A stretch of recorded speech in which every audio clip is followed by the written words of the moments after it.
Ko pale FM kwero omuntu wabulijjo. Assalamu alaikum wa rahmatullahi wa barakatuh. Webale tulirizawo nawoli akadde kano kudakiika ziri mukaaga zezino kakano ziweze musanvu zokka ezimaze okuyita ku ssaawa 4. The Inside Story lunaku ampuliriza lwa 2 mwezi gwa luberebere January omwaka 2026 bwe tugenda maaso n'okubika nti tutambula mwaka ampuliriza gwa byafaayo nnyo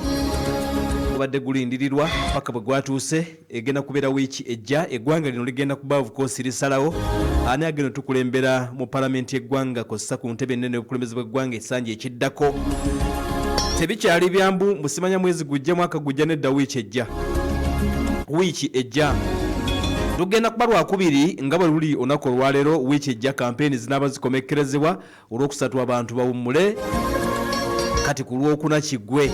olunaku lugenda kuba lwakuna nate sabbiiti eyo ejja mwebale nnyo okuba nti mutugoberera wonna wemuli tuzze na bingi bye tugenda okweka tukutuusako essaawa 2 of course tulina MTN bingi bye tugenda okuba nti twetegereza Maduro mu kooti bamuzizaayo mu kkomera ngenda kukubuulira addaddi ebikwata ku kkomera mu bamusibidde Maduro lirimu abakyamu ababaaya Amerika bezze ekwata abasajja b'omutawaana bali muno mu kkomera lye bamutaddemu tugenda kuba tubitegeera ewaka mutabani wayogedde agamba taata baamuliddemu olukwe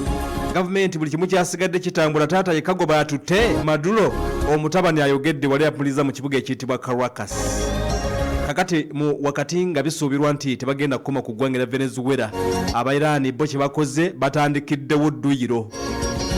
batandise edduyiro ekirajja kinaabasangayo batandise edduyiro bazzeemu okukasuka emizingo okwetoola eggwanga lyonna Abairani ku street kwe bali waliwo abeekalakaasa kati Irani ng'etidde ebintu bibiri of course abeekalakaasi ne possible intervention okuva mu Israel oba America bakasuse missiles ampulize z'omutawaana isse eyongedde okuluma akakiiko k'ebyokulonda kajjeemu 11 emakinde ku bwa meeya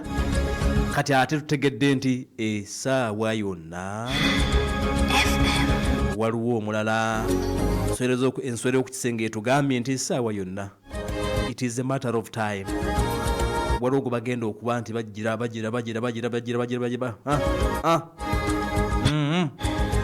ngenda bikubuulira kale bweba nnyo okuba nti otumbudde wonna wooli okwetoola nte ensi yonna ziri mwenda zise ku ssaawa 4 tusooka okwejjukanya nga bulijjo ne tumala ne tusembula bwe bwali mu Inside Story bwe ruti mu The Inside Story kasooke tujjukire kyekyaliwo ennaku z'omwezi mbagambye nti ziri mukaaga January mwaka 2026 olunaku olwaleero olunaku olw'omukaaga olw'omwaka omwaka kitegeeza nti gusigaza ennaku 359 zokka twakakabalingako ennaku ziri mukaaga zokka bwe ziti kati bwe lwali bwe ruti abasajja bayitibwa Abamerika omwaka gwali gwa 2021 lwe bagenda maaso n'okulabika nti bateekawo embeera giweza emyaka 5 mirambirire gimaze okulabika nti giyitawo Donald Trump omukulembeze wa Amerika kaakati bw'atyo yakunga bannansi ab'eggwanga ettibwa Amerika Donald Trump nga takkiriziganya na byali bivudde ampuliriza mu kalulu bw'atyo yakunga abawagizi be bannakibiina eky'abana Republican ne bagenda ne batanula okukola effujjo ku kizimbe ekiyitibwa Capitol Building okutulwa ne Congress y'eggwanga ettibwa Amerika beekalakaasi bagisalako era bagenda maaso n'okulabika nti batuuluka munda mu palamenti y'eggwanga lya Amerika wakati mu kwekalakaasa Congress kiwalirizibwa ab'obuyinza bawalirizibwa ogenda maaso n'okulabika nti munnange bagikolako evacuation ebintu nga ebyagenda maaso n'okuba nti bitambula bana baafiirawo abalala bafuna ebisago eby'amaanyi nnyo nnyini ddala kirujjukirwa mu byafaayo kyali tekibangawo wabula Donald Trump yakikola n'ayita abawagizi be ne balumba ekizimbe ekyokutuula palamenti baali bagenda okukakasa obuwanguzi bwa President Joseph Biden Jr. yali amuwangudde mu kalulu aka 2020 wabula n'agaana okukkiriza okukakkananga abawagizi be bakoze effujjo emyaka 5 egimaze okulabika nti giyitawo kyokka emyaka 5 gigenze okulabika nti giyitawo nga Donald Trump emisango egyo baagimusonyiwa era n'addamu ne yeesimbawo n'awangula entebe y'obukulembeze bw'eggwanga ettibwa Amerika nga n'olunaku nga ziizo eziyise yagenze maaso n'okulabika nti akulemberamu Amerika ne bawamba omukulembeze eggwanga era Venezuela bwe bwali bwe buti mu Inside Story Bulwali bwe tuti mu Inside Story bitegedde bulungi tugenda okugenda mu nsonga ennene of course ensonga ey'omunda ekyali ya Maduro Nicolas alabiseeko munda mu kooti munda mu ggwanga etibira America omukulembeze w'eggwanga mbu simanya immunity omukulembeze tavunaanibwa America togibuulira nti omukulembeze tebamuvunaana ng'akyali mu ntebe America ekunona n'ekutwala n'ekusiba n'ekuwozesa bwebe yagadde n'ekuteeka kalabba oba n'ekusalira ekibonzo ekyokusiba amayisa kakati katugende mu nsonga ey'omunda tugenda okutandikira ewaka e Caracas. Ensonga ey'omunda kati katugigwennyalwe tugitegeere tugisensule ensonga ey'omunda wano mu The Inside Story kati weesibe enkuba onywere. ng'ekutuusibwako Najjera Islamic Secondary School erisangibwa e Najjera ku Busibanti Road basomesa arts and sciences kw'ossa ne Islamic theology okuva ku shuba idadi paka ku thanawi okuwandiisa abayizi abapya kugenda mu maaso ku ssomero bakubireko ku 0700 99 77 78 oba ku 0759 56 31 27. Ekulera omuntu wa bulijjo wabale tugoberera munywanyi wonna wooli akadde kano kennyini tutandikidde mu kibuga ekitibwa Caracas eggwanga ereetebwa erya Venezuela gye tutandikidde wonna woosinza okuba nti otugoberera kale nno amawulire ge tulengera okuva wale e Caracas kamagambe nti ebintu bibadde bitambula bulungi nnyo nnyini ddala embeera nga bw'etambula munda mu ggwanga ereetebwa erya Caracas mbeera ya bulijjo nnyo nnyini ddala tewali kutya newankubadde batugambye nti olubiri lw'omukulembeze eggwanga balina drone zebagenze maaso n'okulaka nti balengeddeko naye akadde kano bagamba nti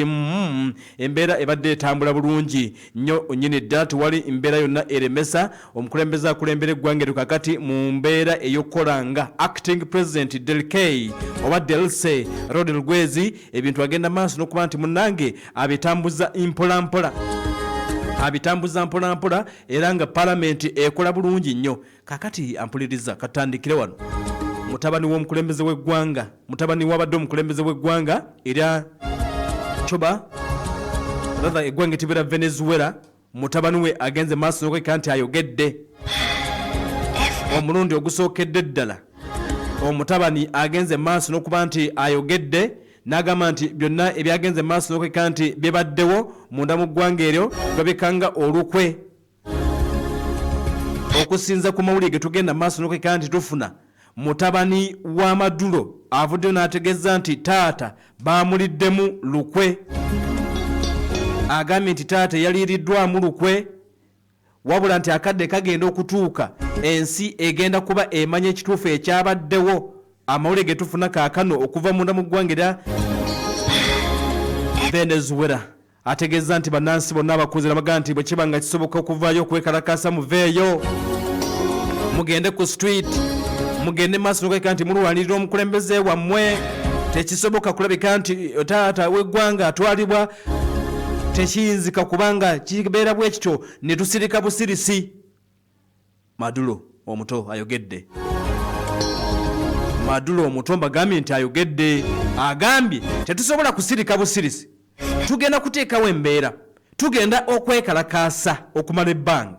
tugenda kuwanika ebipande abali mu Amerika muwanika ebipande temukkiriza omutabani ayogeddeko eri ne palamenti eggwanga etibwa era Venezuela bamuyise bw'atyo n'agenda maaso n'okuba nti ayogedde n'agamba nti nga bo ab'e Venezuela tebagenda kulabika nti munnange bakkiriza byonna ebyagenze maaso n'okweka nti byabaddewo bagenda okulwanirira taata bannansi b'eggwanga bagambye nti bannaye muzuke tulwanirire taata. First son ayogedde n'agamba nti mujje bambi tulwanirire eggwanga bamuyita the younger Maduro munda mu ggwanga lineetibwa erya Venezuela basingamu manyanga Nicolasito omutabani owa Maduro ye mwana omubwati amanyiddwa owa Maduro biological son omubwati talina mwana muwala yenna amanyiddwa talinayo mulenzi mulala omulenzi gwe bayita Nicolasito munda mu ggwanga eryo ye mwana yekka abadde azaalibwa Nicolas Maduro tewali mulala yenna amanyiddwa. Kati abagambye nti bannange mugende maaso n'okeka nti mukola buli kimu. Tunule Amerika tugirage nti kyakuze kikyamu, twekalakase ku lwa Maduro. Nicolosito ate bwategeezezza taata bamuwambye tekinnamanyika yabaddewa ne yabaddewa mu kaseera nga taata atwalibwa mutabani Nicolosito. Wabula ategeeza nagamba nti akaseera kagenda kuba katuuka abantu bamanye ekituufu ekyabaddewo naani ayinza okuba nti yalidde mu taata olukwe.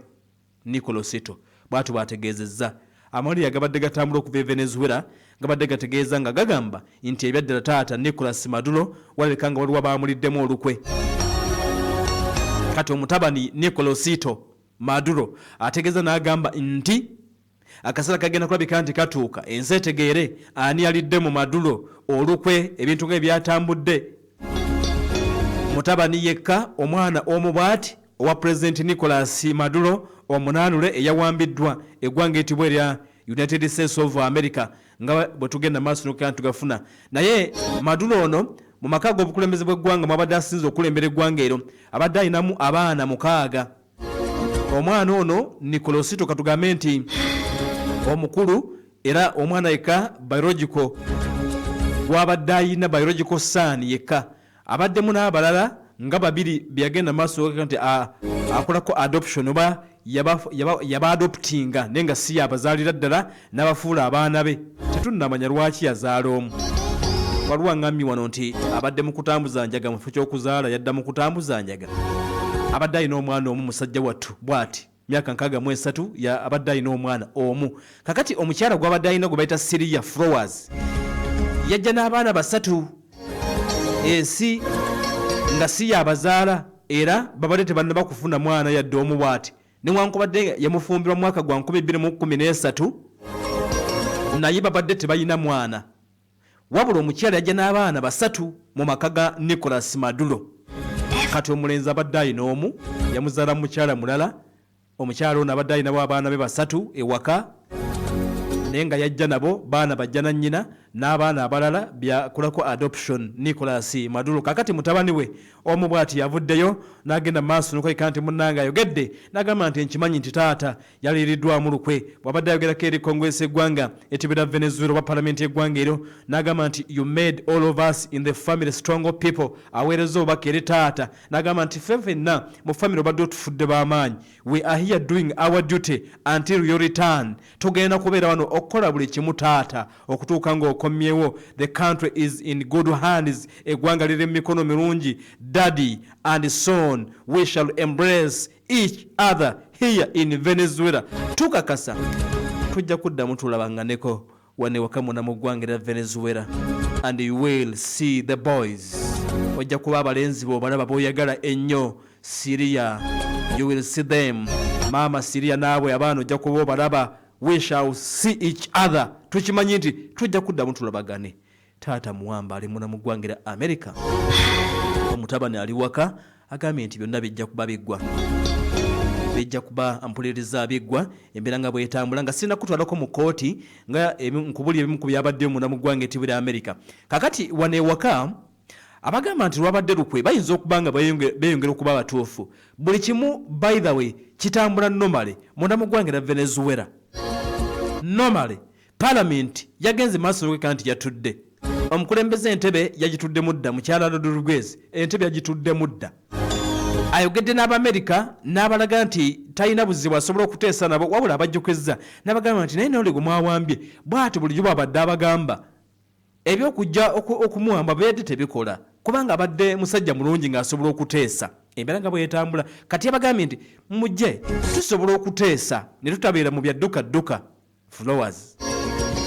Rather, Rodriguez Flowers yabadde first lady. In fact amule gategeeza nti Flowers oyo yafunye n'ebisago ebyamaanyi ddala wakati nga bagenda maaso n'okeka nti bawambibwa okuva mu kibuga ekitibwa Caracas munda mu ggwanga etibwa lya Venezuela. Naye bagambye nti ewaka e Venezuela buli kimu kitambula normally. Gavumenti ebaddewo ekyali in charge only that nti president taliiwo ye baamututte era gavumenti nabatubuulira oba ng'enaagenda maaso n'okuba nti munnange etegeka okulonda mu kadde kano ekyo tebana bakirowoozaako kubanga bakkiriza nti oli yakyali pulezidenti waabwe era ne bwe babeera bamwogerako nga pulezidenti newankubadde nga bagamba nti nedda kiteekwa okuba nga waliwo abaamuliddemu olukwe lw'ensonga nti gavumenti ya Amerika wulira ekyabaddewo nkikuddiramu ejjo nakigambye nti gavumenti ya Amerika gavumenti ya Venezuela tebagikutteko bajjewo head of the government ye president yekka aba ebyasigaddebo byonna Trump bamubuuzizza nti tubadde tumanyi nti ogenda kukwata Kyagulanyi manya tubadde tumanyi nti ogenda kukwata omukyalo ono gwe bayita Machado omuteekewo n'agamba nti awe talina buwagizi wakitegeera kati Kyagulanyi weeri tebaamutaddewo Amerika ze nejjawo presidenti naye teyakutte Kyagulanyi waabwe mba ntegeeza avuganya